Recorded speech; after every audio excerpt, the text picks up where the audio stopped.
আপনাদের শেখ শাহজাহানের কথা মনে আছে? যদিও ভুলে যাওয়ার কথা নয়, এই ব্যক্তির সাথে জড়িত দুই চালার কথাও নিশ্চয়ই মনে আছে। হ্যাঁ, ঠিকই ধরেছেন, শিবু আর উত্তম। না, তবে আজকে শেখ শাহজাহানের কথা বলছি না, শুধু মনে করিয়ে দিচ্ছি তার যেমন দুই সাগরেদ ছিল, তেমনি দুই চালা আছে সন্দীপ ঘোষেরও। নইলে একা একা তিনি দুর্নীতির জালটা এতটা বিস্তার করতে পারতেন না। গত রবিবার অর্থাৎ 25শে অগস্ট ভোর সন্দীপ ঘোষের বাড়িতে পৌঁছয় সিবিআই। দুর্নীতির শিকড় বের করে আনতে সাঁড়াশি তল্লাশি তদন্ত আধিকারিকদের। বেলেঘাটা থেকে টালা, ট্যাংরা থেকে এন্টালি বাদ যায়নি কোথাও।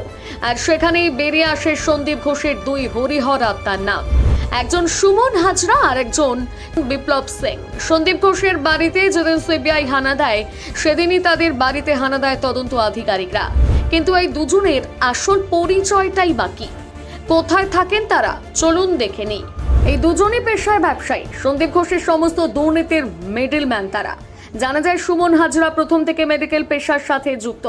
সন্দীপ ঘোষের সমস্ত দুর্নীতিতে প্রথম থেকেই মদত দিয়ে এসেছেন তিনি। হাওড়ার সাঁকরাইলের বাসিন্দা, মেডিকেল পেশায় যুক্ত থাকার ফলে আরজি করের সামগ্রী সরবরাহ করতেন।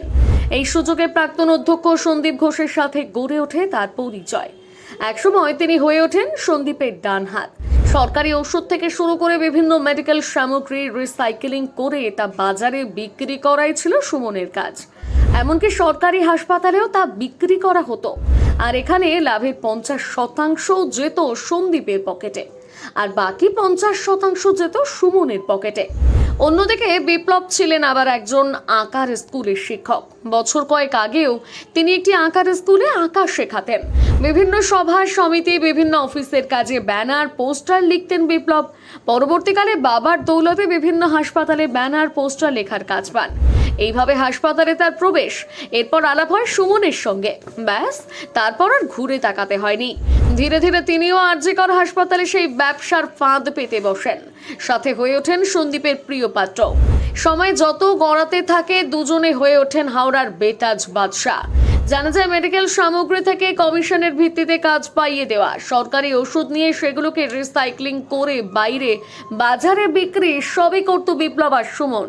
শুধু তাই নয়, সন্দীপ ঘোষের হয়ে বিভিন্ন হোটেলে পার্টির ব্যবস্থা, এমনকি নানাভাবে টাকার লেনদেনও চলতো এই দুজনের হাত ধরে।